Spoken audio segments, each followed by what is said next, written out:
Hey guys, Patch here, and I'm back para sa ating video for the week. Now, feel free to put myself as your background noise or habang nagbe-breakfast ka or taking your shower, and feel free to listen sa mga sasabihin ko. For today, pag-uusapan naman natin and magbibigay ako actually ng isang PC build guide for 2021 sa mga ini-expect nating prices na mangyayari sa taong ito. Okay, so this build guide will actually have two parts. One would be if gusto mo talagang gumawa ka ng sarili mong PC, and the second would be going for going for pre-builds. Now, let's start sa una natin.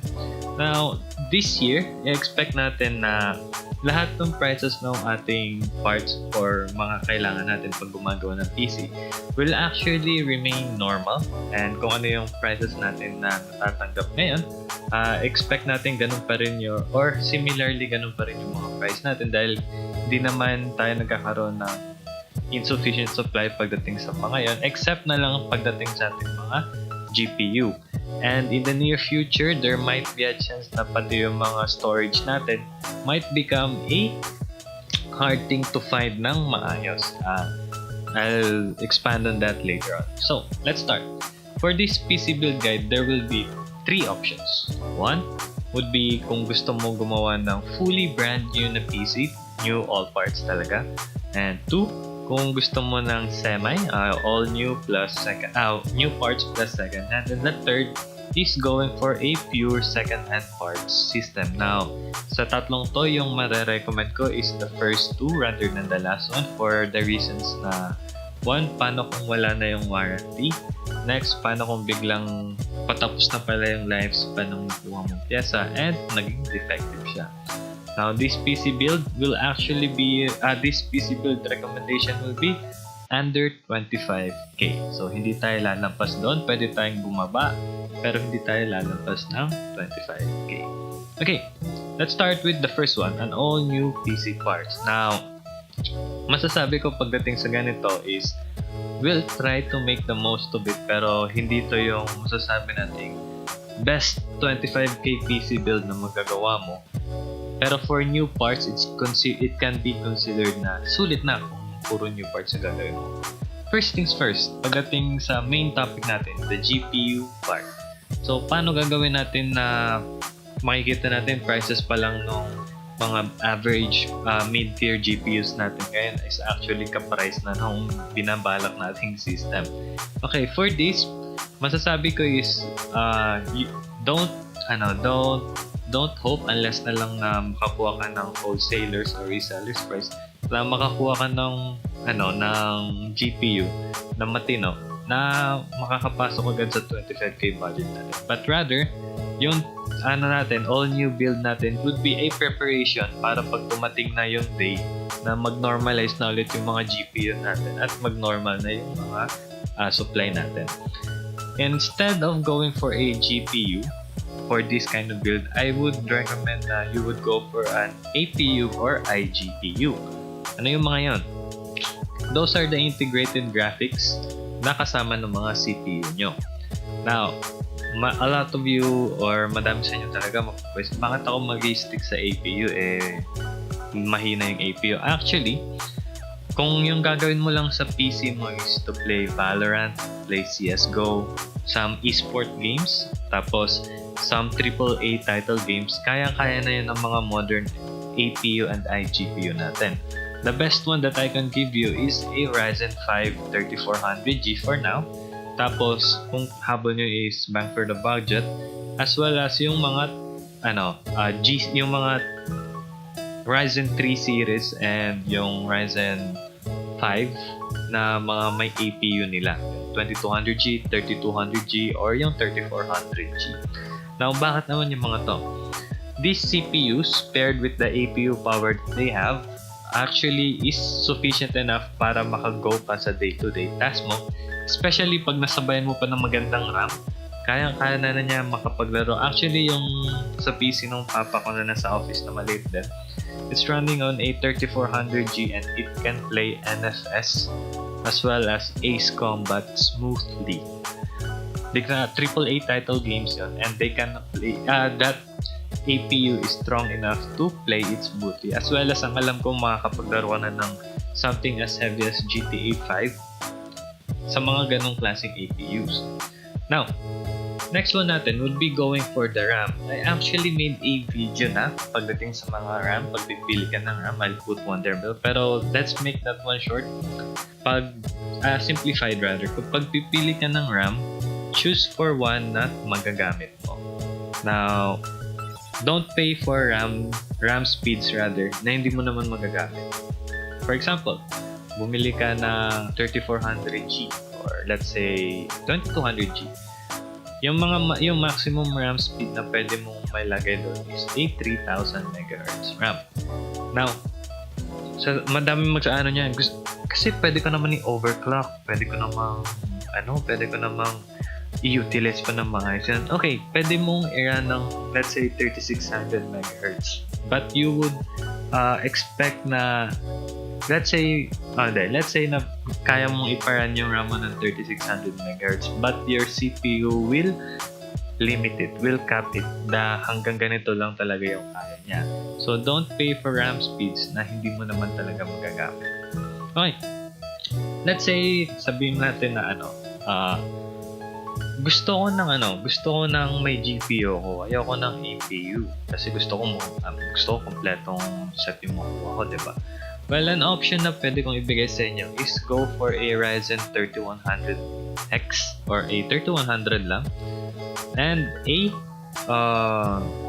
yung mga lower 1030 series and lower na pagdating sa cards. Kasi yung mga yon mura na lang yung mga ganun ngayon.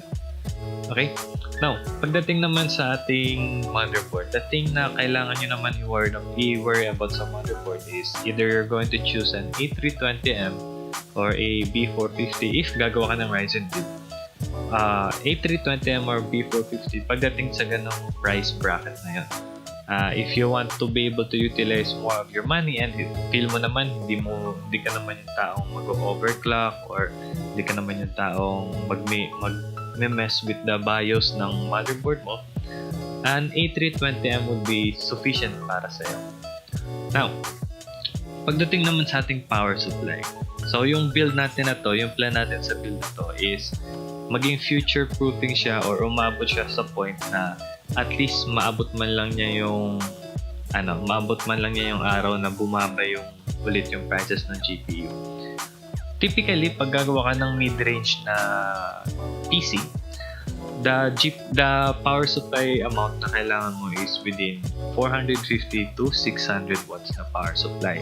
And malayo na yung aabutin mo nun. My PC here is actually running on a 2700X, overclock na ito 4.1 and pinaglaruan ko na din yung power amp niyan. And as well as a 1650 Super. Now, pagdating sa dalawang yan, I am actually running them on a 450 watt power supply. Take note, that's not the best power supply for it. Yun lang yung nakuha ko for now kasi I converted to a small build. So, kailangan ko ng SFX na power supply. Pero, the safe zone, kung gusto mong tumagal-tagal pa yung power supply mo, mas sulit-sulit mo naman yung pera na ginastos mo doon, is to stick with at least a 550 watt power supply na maganda yung brand like Thermaltake, Corsair, FSP, brands na gano'n na well-known. Kasi if you cheap out sa power supply mo, kukuha ka ng mga let's say yung mga Korean-made or China-made na hindi maayos yung rating, baka matulad ka sa mga post ng iba na nasusunog yung PC and ayaw natin mangyari yun. Okay, next one. Brand new with second-hand parts. Now, pagdating sa brand new and second-hand parts, kung gusto natin ma-utilize yung 25K natin, we'll have to deal with a second-hand GPU or a second-hand CPU at most. Okay, kung gusto niyo ng brand new na CPU and a second-hand GPU, I would recommend and balak nyo lang talaga maglaro, I would recommend getting a 3100X if Ryzen ka. Sa Intel, ano nga ba yun sa Intel? Sa Intel is an i5, I think it was an 9400F or i5, the lower one. Kalimutan ko. Anyway, pagdating sa ganon, Pagdating sa second-hand GPUs, yung mga maayos sa market ngayon is yung mga 1030s down, or pag swerte ka, makahanap ka ng magandang 570, RX 570 na deal, or makahanap ka ng mga 1060 na deals na under 10k. Okay, pagdating kasi sa marketplace natin ngayon ng Facebook or yung sa mga online shopping natin, makikita natin sobrang taas na ng price kahit second hand lang. Makakita ka ng RX 590 na binibenta na nasa 20k. Yung problem pa nun is matanda na yung GPU kasi makataas yung price na. Okay, ano naman. Pero kung if you have the money, I think talagang bibili mo yun kung kailangan mo. Especially kung gusto mo ipang-mine yung GPU na yun, then maganda yung GPU na yun for mine. Okay, for our third option, going for a all second-hand build. Okay, for this, walang kaso pagdating sa RAM.